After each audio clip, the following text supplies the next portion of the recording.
Bueno, vamos a buscar en nuestra Biblia la carta del apóstol Pablo a los Filipenses.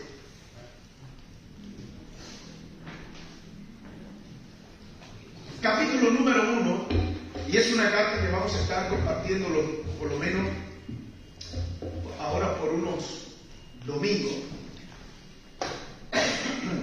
Filipenses, quiero que todos tengamos la Biblia abierta para que me puedan ayudar.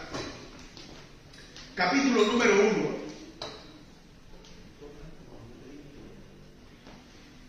Y vamos a leer los dos primeros versículos de esta carta.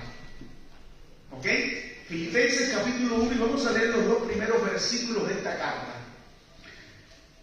Y tiene que ver con el saludo del apóstol Pablo a la iglesia de Filipo. Dice: Pablo y Timoteo, siervos de Jesucristo, a todos los santos en Cristo Jesús que están en Filipo, con los obispos y diáconos, gracia y paz a vosotros de Dios nuestro Padre y del Señor Jesucristo. Amén. Vamos a leerlo en otra versión. Estimado pueblo santo de Dios que pertenece a Cristo, Pablo y Timoteo, siervos de Jesucristo, los saludamos a todos ustedes que viven en Filipos, a sus dirigentes y a los ayudantes de la iglesia. Que la paz y las bendiciones de Dios nuestro Padre y del Señor Jesucristo estén con ustedes. Amén. Gloria a Dios. Y en este saludo del apóstol Pablo, en esta carta o en esta epístola a los filipenses, hay algunos aspectos, enseñanzas que son de gran bendición para cada uno de nosotros. Sé que van a ser de gran bendición para cada uno de nosotros. Y lo único que hemos leído es el saludo. Es el saludo, amados hermanos. Y creo que todos los que estamos aquí en algún momento hemos escrito una carta. Y sobre todo aquellos que en algún momento, en nuestros primeros romances, en nuestro primer amor, escribíamos cartas, enviábamos cartas. Y puede que todavía haya matrimonios que tengan las cartas guardadas de cuando eran novios y se enviaban cartas. Pero es algo maravilloso que en la Sagrada Escritura encontramos varias cartas. Y son cartas escritas primeramente por alguien y también enviadas a alguien. Y vemos que lo primero que uno pone en una carta es el saludo. Un saludo cordial, ¿verdad? Y vemos que en las cartas que encontramos en las Escrituras, en la palabra de Dios, también comienzan con un saludo. Y vemos que la carta a los Filipenses comienza con un saludo. El autor, el escritor de la carta, que después vamos a hablar un poquito, pero de él, es el apóstol Pablo, comienza haciendo un saludo, comienza enviando un saludo a los que le va a escribir o a quienes va dirigida, amados hermanos, la carta. A los destinatarios, en este caso es a una iglesia, a la iglesia de Filipo. Pero me llama la atención que dentro de este saludo hay algunos aspectos que vamos a resaltar y vamos a mirar bien profundo y los vamos en esta mañana a extraer con la ayuda del Espíritu Santo y los vamos a llevar también a nuestra iglesia y los vamos a llevar a nuestras vidas. Esta carta y este saludo tiene algo peculiar. Cuando usted lee las demás cartas del apóstol, ¿verdad? O las demás epístolas del apóstol Pablo, cuando él dice o menciona su nombre, él siempre va a decir apóstol de Jesucristo. Sin embargo, en esta carta a los filipenses, él no utiliza el término apóstol. Al parecer está escribiendo una carta a sus amigos. Los hermanos de Filipo lo conocían bien. Y al parecer no era necesario que Pablo pusiese apóstol de Jesucristo. Porque los hermanos de Filipo lo conocían bien, iban a aceptar su carta. Y era una carta de un amigo hacia sus amigos. Y vemos que cuando él escribe dice Pablo y Timoteo. Y lo dejamos aquí. Aquí vamos a extraer el primer aspecto que quiero compartir en esta mañana. Pablo y ¿quién? Y Timoteo. Pablo era apóstol, era siervo, era obrero, pero no estaba solo en este momento. ¿Quién estaba con él? Timoteo. Y a pesar de que el apóstol Pablo, si vamos a verlo en este término ministerial, tenía más experiencia experiencia que Timoteo, en la edad era mayor que Timoteo, tenía quizás dones que no tenía Timoteo, había llegado en el ministerio donde no había llegado Timoteo. De hecho, él le escribe 2 cartas a Timoteo, porque Timoteo era un pastor joven comparado con el apóstol Pablo. Pablo tenía una carrera ministerial aún más madura, por decirlo así, de muchos más años de experiencia en el ministerio. Y esto no importó para que el apóstol Pablo no mencionara en la carta a su compañero de milicia, aquel obrero que estaba con él. Y se cree que Pablo estaba preso cuando escribió esta carta. ¿Y dónde estaba Timoteo? Con él. ¿Dónde? En la prisión también. Y vimos que el apóstol Pablo expresa un modelo, amados hermanos, por decirlo de esta manera, de humanidad en el servicio. Y el apóstol Pablo expresa el compañerismo en el ministerio, el cual Dios le había permitido tener hasta estos días en el cual había escrito esta carta. Pablo y Timoteo. Qué bendición ver cómo el maestro, como el líder por excelencia, no se avergüenza, no oculta, sino que se deleita en poder mencionar junto a él el nombre de otro siervo de Dios que estaba con él sirviendo a Cristo. No se sintió mayor, aunque podía haberlo hecho, sino que se igualó a su hermano, a su amigo, a su compañero de milicia, y dice: Pablo y Timoteo, 2 siervos del Señor, 2 obreros en Cristo, 2 hermanos de milicia. Y si hoy estoy en este lugar y tengo a Timoteo conmigo en la prisión, es por la gracia y la misericordia de Dios, para que yo no esté solo, para que me haga compañía, para que me anime, para que me fortalezca. Y miren qué privilegio y qué bendición le había dado el Señor al apóstol Pablo, que aún en la prisión tuviese hermanos con él para que lo apoyaran y lo animaran. ¿Sabe qué significa esto? No va a haber una prisión en tu vida, no va a haber un padecimiento en tu vida, que Dios no ponga a un hermano a tu lado para que te anime, para que te apoye, para que te consuele. Ya Pablo era un anciano, había sufrido mucho por la causa de Cristo, lo habían apedreado, tenía problemas de visión, en una ocasión lo dejaron casi muerto. Quiero que ya el apóstol Pablo tenía muchas limitaciones físicas. Las prisiones de Roma eran húmedas, eran oscuras, eran frías. ¿Cuántas enfermedades quizás en el cuerpo del apóstol Pablo? ¿Cuántos dolores de hueso? Y solo él sabía lo que era estar en la soledad oscura de una cárcel romana. Pero el Señor es fiel. El Señor envió a un hermano, a un amigo, consiervo del apóstol Pablo para que estuviera con él. Y qué bendición para Pablo cuando va a escribir a sus amigos, decirle: yo no estoy solo, Timoteo está conmigo. Quizás me pone la frazada cuando la necesito, me prende la luz cuando la necesito. Aleluya. Y cuando vayas a hablar de ti, habla también del Timoteo que Dios te ha puesto a tu lado. Porque ese Timoteo que está a tu lado porque te ama, pero está a tu lado más que todo porque ama al Señor.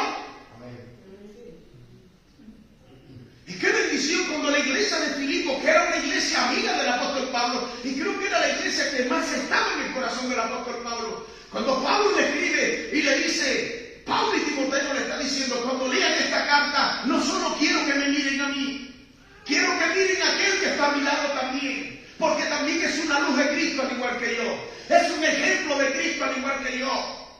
Es un siervo de Cristo como también lo soy yo. No es más grande ni es más chico que yo.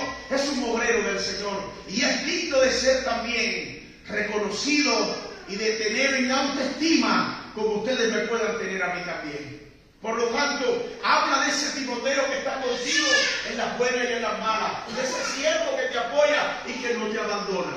Aleluya. Mira, aquí están los primeros, Pablo y quién, y Timoteo. Aquí está mi Timoteo, aquí está mi hermano, aquí está mi amigo. Aquí está aquel que cuando a veces tengo miedo, su abrazo, ¿verdad? Como decía ahorita la hermana, ¿verdad? Ese abrazo me dio fuerza, ese abrazo. ¿Sabe usted cuántas veces el apóstol Pablo tuvo que ser tocado y quizás la mano le era apretada por la de Timoteo? Timoteo, quizás dándole una palabra al apóstol, porque también era un ser humano. Y a veces creemos que porque una persona quizás tenga tantos años de experiencia en el ministerio, no va a llorar o en algún momento no va a necesitar de otra persona. Todos tenemos debilidades, todos tenemos luchas, todos tenemos aflicciones. Pero Dios nunca te va a mandar solo y nunca te va a dejar solo. Siempre va a tener un Timoteo para que te apoye, para que esté contigo en los momentos más difíciles de tu vida y de tu ministerio. Ahora seguimos diciendo Pablo y Timoteo, y miren lo que dice ahora, siervos de quién? De Jesucristo. Siervos. Pablo no dijo Pablo y Timoteo y después no dijo Pablo siervo. No. Pablo y Timoteo, siervos. Los dos. ¿Somos qué? Siervos de Jesucristo. Y vamos a leer el libro, amados hermanos. El apóstol Pablo aquí está usando un calificativo. Y está diciendo Pablo y Timoteo, esclavos de Jesucristo. ¿Verdad? Dime, mi hermano. Doulos. ¿Verdad? Doulos de Jesucristo. Quiere decir, se presentan como siervos de Jesucristo, que es doulos. Más que servidor, un esclavo. Y vamos a explicar lo que es un servidor y lo que es un esclavo. Un servidor es libre para irse y venir cuando quiera. ¿Sí o no? Un servidor, ¿verdad? Usted trabaja en casa de una familia, vamos a suponer, usted trabaja en casa de una familia. Usted limpia en casa de una familia, no sé, X. Usted es una servidora o un servidor. El día que usted quiera se va. Y el día que usted va, no quiera ir, no va. Aunque después tenga que vender el trabajo, pero si quiere no va. ¿Sí o no? Ese es el servidor, es libre. Nadie te tiene obligado. En cambio el esclavo no es libre, es obligado. No puede tomar decisión el esclavo, ¿sí o no? El esclavo, llueva o no llueva, tiene que ir a trabajar. Quiera o no quiera, tiene que hacerlo. Porque ese esclavo no es libre, no tiene autoridad propia, no se pertenece a sí mismo, pertenece a aquel que es su dueño, quien lo compró. ¿Está conmigo? Esta es la diferencia, amados hermanos. Quiere decir que un esclavo es posesión exclusiva de su amo para siempre. Y miren lo que está diciendo el apóstol Pablo. Por eso el apóstol Pablo no usa, cuando habla y dice Pablo siervo de Jesucristo, está diciendo Pablo esclavo de Jesucristo. En otras palabras, la esclavitud del cristiano a Jesucristo no es una humillación humillante, sino que ser un esclavo de Cristo es ser un rey. Y vamos a explicar esto. Cuando una persona es esclavo porque pertenece a otro ser humano, es humillante. Porque la otra persona te puede humillar, la otra persona te maltrata, la otra persona que es tu amo te desprecia, te obliga, pero no así cuando un cristiano reconoce y siente que es esclavo de Jesucristo. Ser esclavo de Cristo no es ser humillante, ni es ser humillado. Al contrario, es sentirse rey. El esclavo de Cristo es rey. En lo contrario al servicio de un esclavo humano.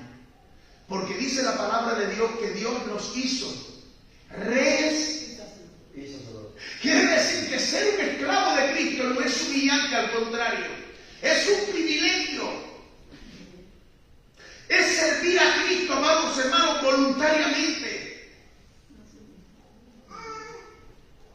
Aquí la palabra esclavo no significa humillación, sino significa exaltación. No significa ser despreciado, sino ser amado. ¿Y cómo trata a Cristo a aquellos que se sienten esclavos de Él o siervos de Él? Como hijos, como hermanos. Por eso Pablo dice, Pablo y Timoteo, siervos. Y déjeme decirle, aunque Pablo se sentía libre de irse si quería y renunciar a Cristo, no lo hacía. Sí, dime yo. Bueno, hay una sección en el Antiguo Testamento, en Éxodo 21, de 5 al 6, que establecía la ley de los esclavos por amor. Ajá, perfecto. Y dice que el esclavo decidía libremente quedarse en la casa porque amaba al amo, amaba la casa y se sentía bien en su casa.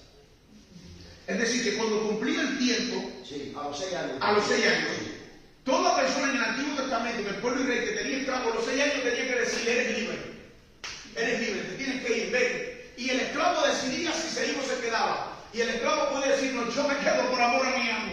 Amén, amén. ¿Y por qué Pablo estaba en Roma? ¿Por qué estaba en la prisión? Por amor a su amo, por amor a su rey. Porque ser esclavo en Cristo es ser libre. ¿Entienden esto? Ser esclavo en Cristo es ser libre. Por eso Pablo no se avergüenza de lo que es en Cristo. El apóstol manifiesta su gozo de ser lo que es en Cristo y por lo cual estaba sufriendo, por ser siervo de Jesucristo.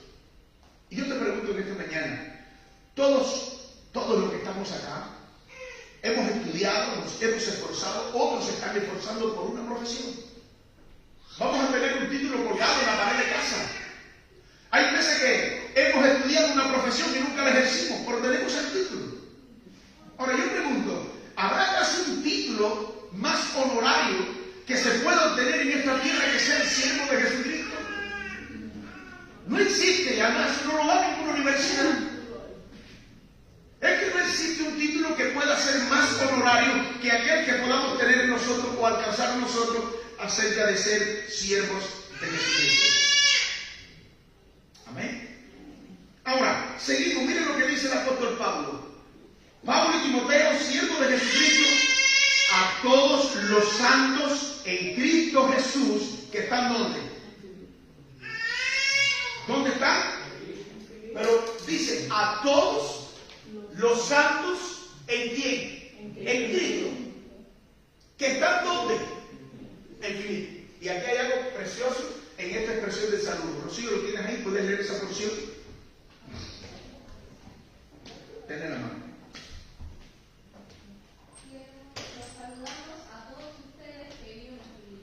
Ahí está. Los saludamos a todos ustedes que viven donde. Pero el apóstol Pablo en esta expresión hace una distinción de personas. Hace una distinción, amados hermanos, de los creyentes. Una identidad. Pablo menciona la identidad de aquellos a quienes les está escribiendo la carta. Y Pablo dice, a todos los santos en Cristo, que están ¿dónde? Es decir, en Filipo había mucha gente,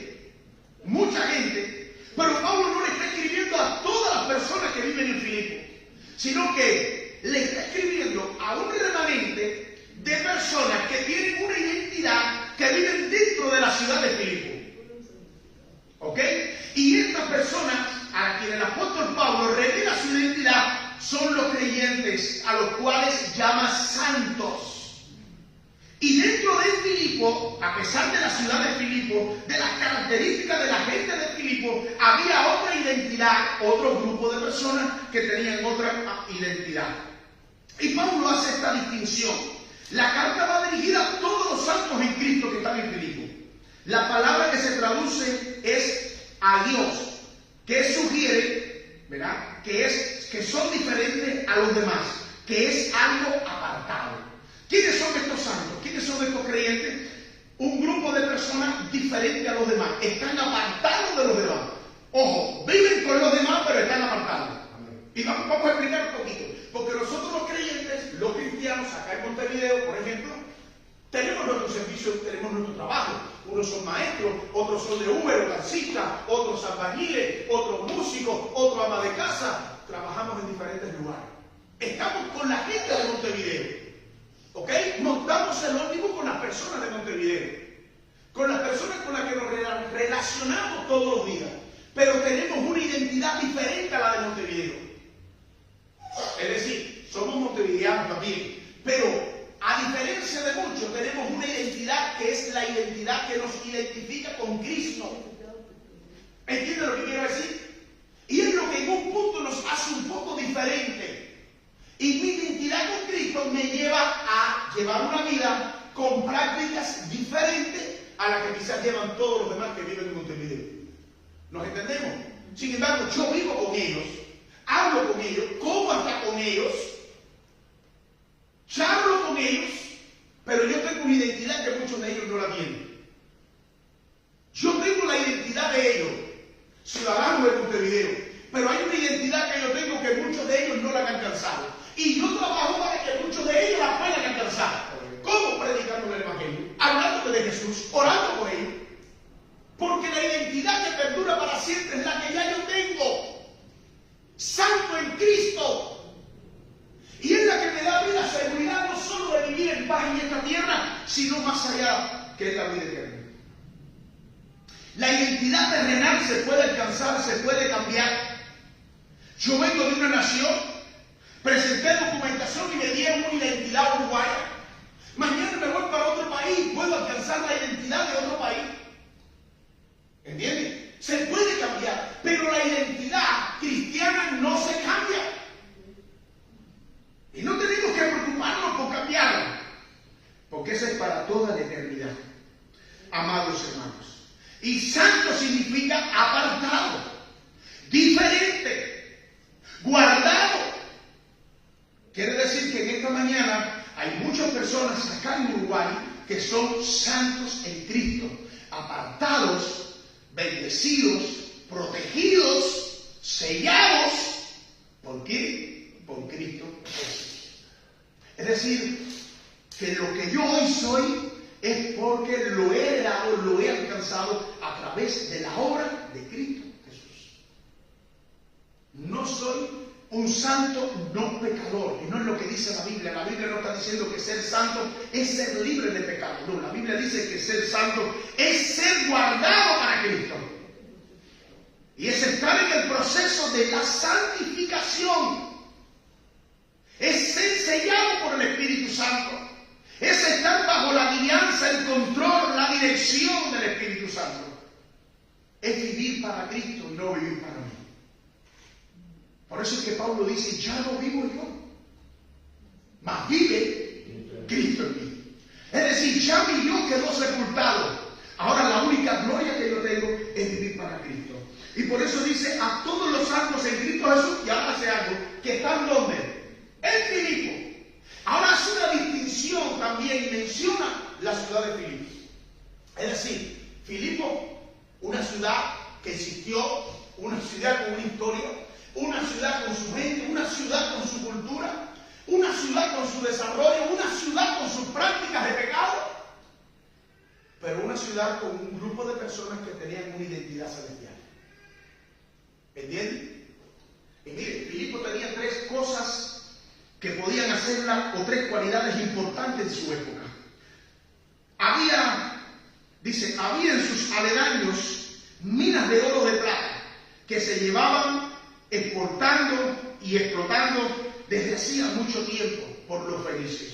Quiere decir que una de las cosas que tenía Filipo era que era rica, quizás en el mineral del oro y de la plata. Esto la hacía famosa.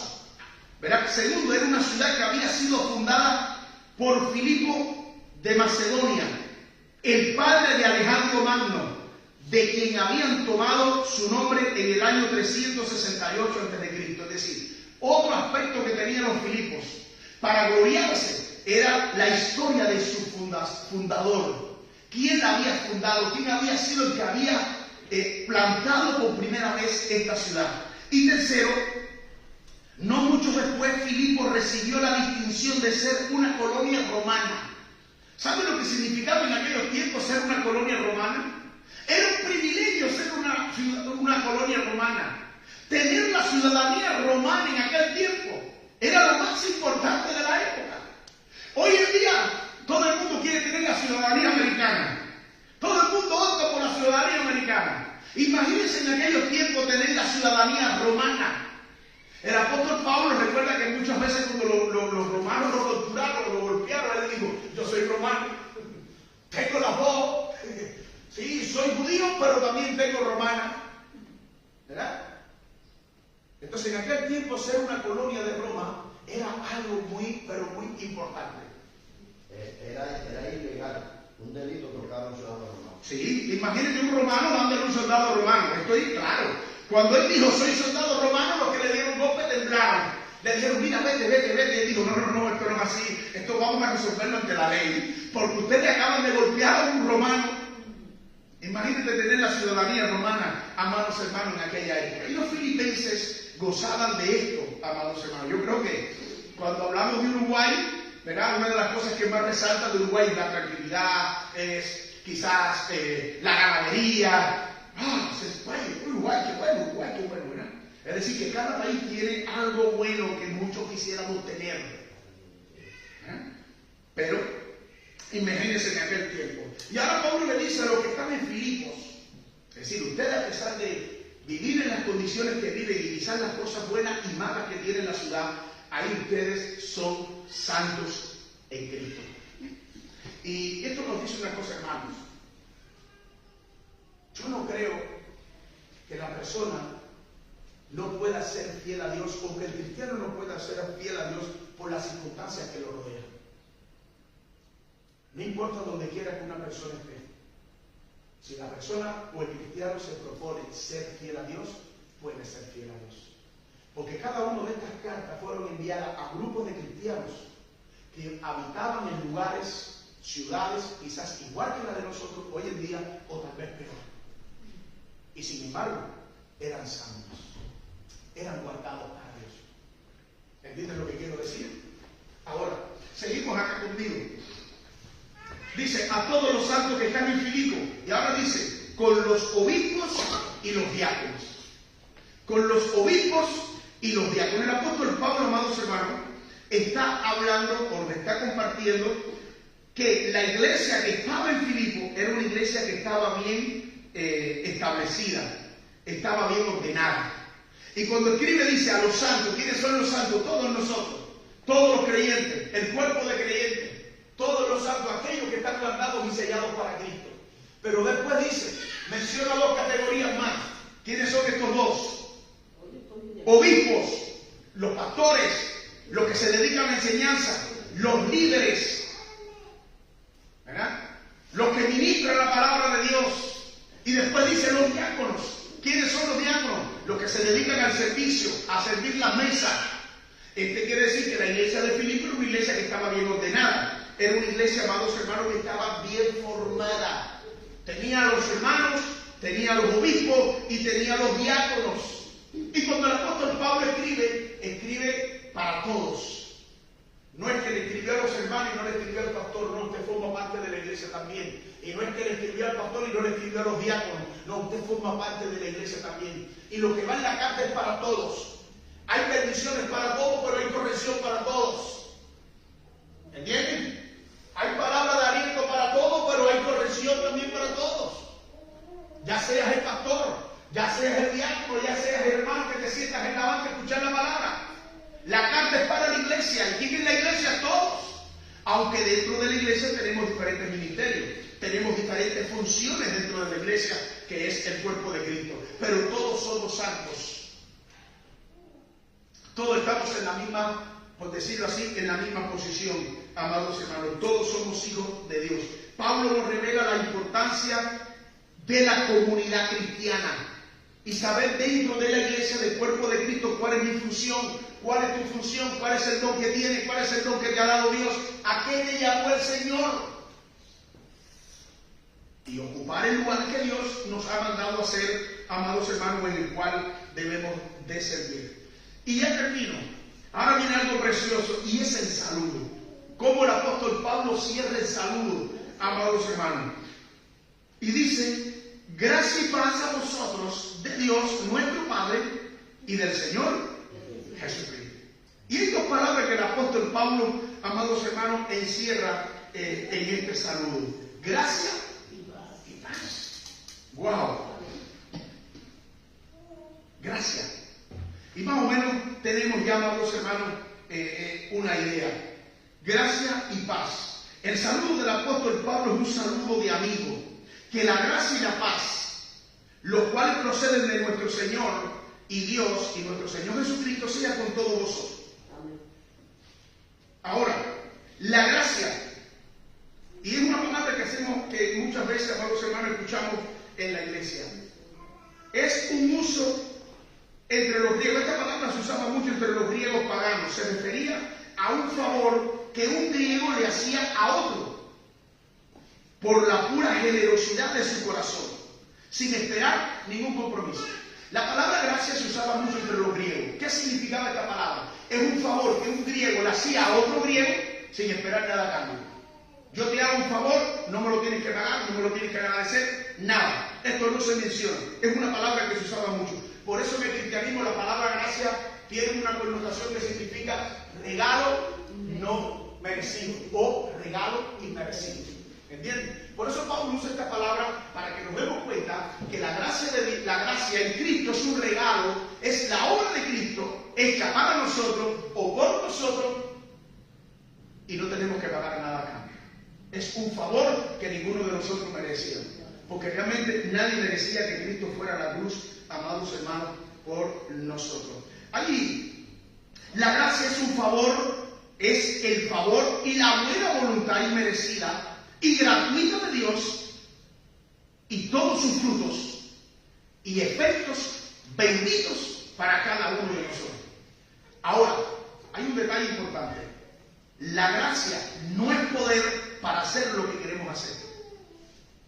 En estos días un hermano hablaba conmigo que hay una persona que habla mucho a veces conmigo y cada rato me dice, bueno, Dios perdonó mis pecados son perdonados y ya yo puedo pecar, yo puedo hacer lo que quiera porque ya yo tengo quien me perdone cada vez que yo peque. Así, a veces creemos que gracia es ir a hacer lo malo y volver y pedir perdón y ya estoy limpio de nuevo. No, la gracia no es un poder para yo pecar cada vez que quiera o hacer lo que quiera.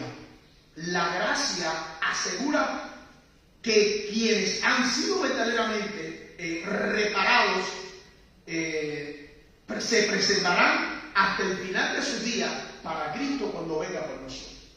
La gracia no es una puerta abierta o una autoridad para pecar cada vez que queramos. La gracia es lo que Dios te ha dado que tú no lo merecías. No sé si estamos bien acá. Y paz. Gracia y paz.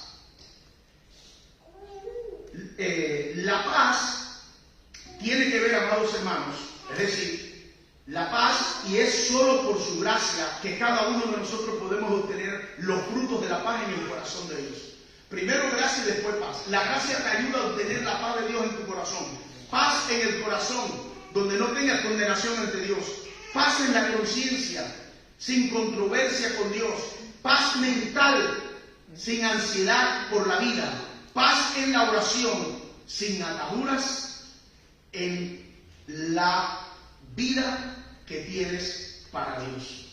Que la gracia te produzca la paz de Dios en tu corazón, la paz completa, la paz perfecta, la paz que solo Dios puede dar. Así es que cuando el apóstol Pablo le pide a Dios gracia y paz para sus amigos, está pidiendo realmente que tengan el gozo de conocer a Dios como Padre y la paz de estar relacionado con Él, con los hombres y consigo mismo.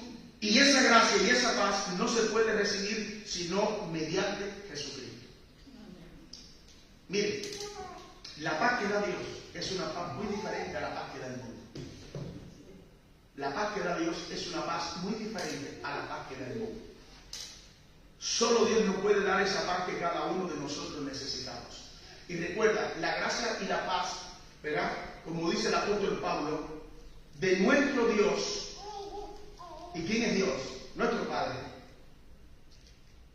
Y aquí hay algo maravilloso. A veces se nos olvida esto, a veces se nos olvida. Dios es nuestro Padre. Y no hay un lugar donde tú vayas que tu Padre no esté contigo. Podemos quedar en algún momento huérfanos de Padre biológico, pero nunca de nuestro Padre espiritual. Nuestro Padre está en los cielos. Gracia y paz de nuestro Dios y Padre. Y después dice, y del Señor Jesucristo. Jesús es nuestro Señor. Es tu Salvador y es mi Salvador, pero recuerda también, amados hermanos, Jesús es nuestro Salvador, pero también es nuestro Señor. Por lo tanto, amados hermanos, precioso este saludo que el apóstol Pablo le envía a la iglesia de Filipo. Que Dios permita que podamos encontrar en este saludo también, en cada una de estas palabras, alimento, fuerza, paz para nuestras vidas, y que podamos encontrar la fortaleza que todo nuestro ser necesita para seguir alabando y adorando a nuestro Dios. Vamos a ponernos en pie y así vamos a terminar en oración. Y damos gracias al Señor porque en cada una de estas palabras Dios siempre tiene una palabra de vida y tiene un mensaje para cada uno de nosotros. Padre, te bendecimos en esta mañana. Te damos las gracias por esta bendición de estar en tu casa. Gracias, Señor, por hablar a cada uno de nosotros. Te pedimos ahora que tu fuerza sea nuestra fuerza y que tú des paz a cada uno de nuestros corazones y que cada día podamos vivir bajo la gracia de nuestro Señor Jesucristo. Que podamos ser bendecidos, amparados y guardados por lo que tú hiciste por nosotros en la cruz de Calvario. Que podamos cada día acercarnos al Padre Celestial a través de la obra, la persona de nuestro Señor Jesucristo. Señor, llévalo conmigo a nuestro hogar y líbranos de toda obra de maldad. Nos encomendamos en tus manos. Danos una semana de paz y llena de contentamiento y que no tengamos nada que lamentar. Que tu presencia vaya con nosotros, Espíritu Santo. En el nombre de Jesús. Amén y amén. Nos saludamos, hermanos.